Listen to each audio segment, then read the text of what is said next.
Okay? So if he invests $1,200 a month, this guy was already predisposed. In other words, he's already going to pay this money anyway. And he was going to pay off his home right away. But sister C, or sister B, says, wait a minute, I'm going to change my mortgage to a line of credit only, and I'm going to pay interest only. So I'm not going to actually pay down my mortgage. I'm just going to have the same loan forever and ever. So I'm going to just owe $400,000 forever. And I'm never going to pay off my house. This is radical thinking. This is terrible thinking. This is like World War II. Like that's like the whole, like, you know, that's bad thinking. Most people will go, you're crazy, right? No, I want to pay off my debts first. I got news for you. You're always going to be in debt. Always. You'll never be out of debt. Get used to it. Yes. The only thing you want to know is this a good debt or a bad debt? And this mortgage is a bad debt. Really bad.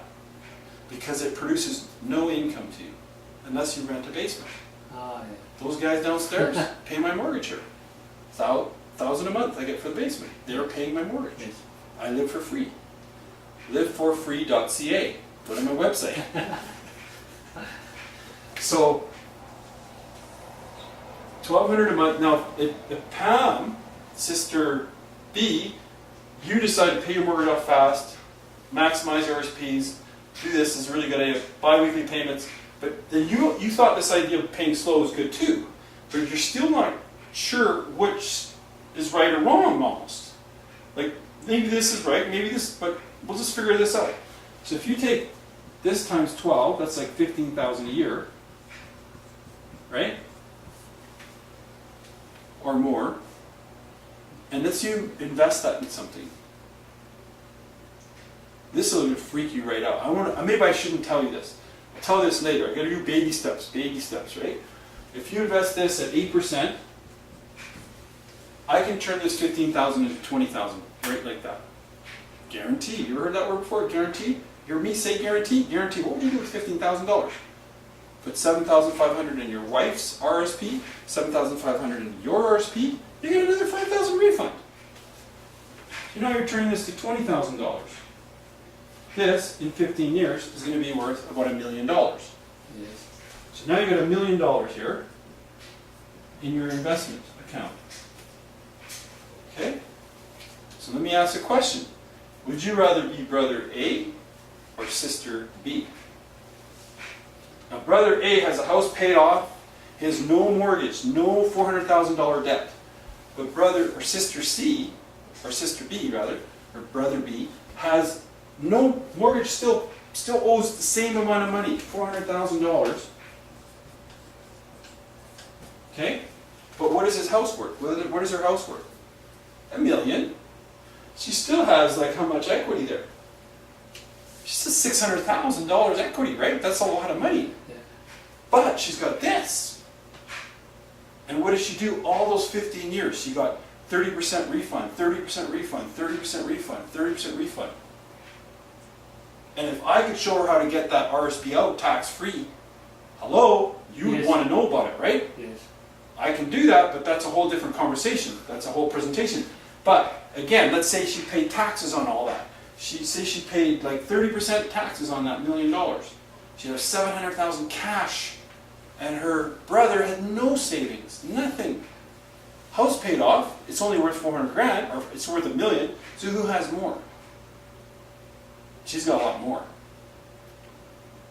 Yes. So if we're thinking about the So- money go to inflation and Inflation? Yeah. Yeah, and then if right now you borrow like $400,000 right now, Yeah. you keep just borrow more money. After 10 years, you just return like $400,000 maybe, and that time you can make like how much? $10,000 a month. Right now you only make like $4,000 a month. So Okay, the you got. value reduced. Yeah, you got it hung up on inflation. Yeah. I want to talk about that, but when I show you the next thing, you'll forget everything that you thought about. Okay. Okay? So, all I want to ask you is, if you had a choice of being this person or this person, who would you rather be? With lots of cash and you still owe a little bit of money, or this person has no debts and no savings, no, just a house. You'd You'd rather be here. What happens if it's a bad economy and you can't sell a house? Over here, you got cash and you have a house too. So I go like, I would rather be here, even if I owed money. Is it good debt or bad debt, right? And here's the weird part is, people think they pay the mortgage off fast. It's a really good idea, because you don't pay the bank all this interest, but that's not the point. The point is the house is the asset. This is the thing that you cannot control the rate of return on this. Yes. You can control how fast you pay it off, or what you do with the savings, what you do with your extra money that you. So going from $1,200 to $750, that into itself is worth the exercise. Instead of paying principal, just give yourself some breathing room. Like $1,200 a month, that's a lot of money to pay, because you got to make $2,000 at your job, and then you stress right out, 2 weeks, you lose your job, and oh my God, I take out a savings to pay your freaking mortgage, right? But if you just had to pay $750, and you rented a room downstairs for $600, you're living for $150 a month. You're not stressed out. You can go on a holiday. Yeah. Right? But you have these refunds coming in too with the RSP, right? Okay, so that's a whole nother presentation right there. Brother A and Brother B, I like that one. That one is, we call that a paradigm shift. The light bulb goes on, they go, oh, what does that all mean to me? What does this all mean to you is this. This says time plus money plus rate of return equals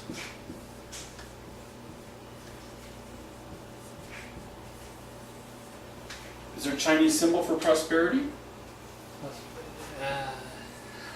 Something like that? I don't know, that's infinity. Okay? Okay, makes sense? Yeah. So you can't get time back.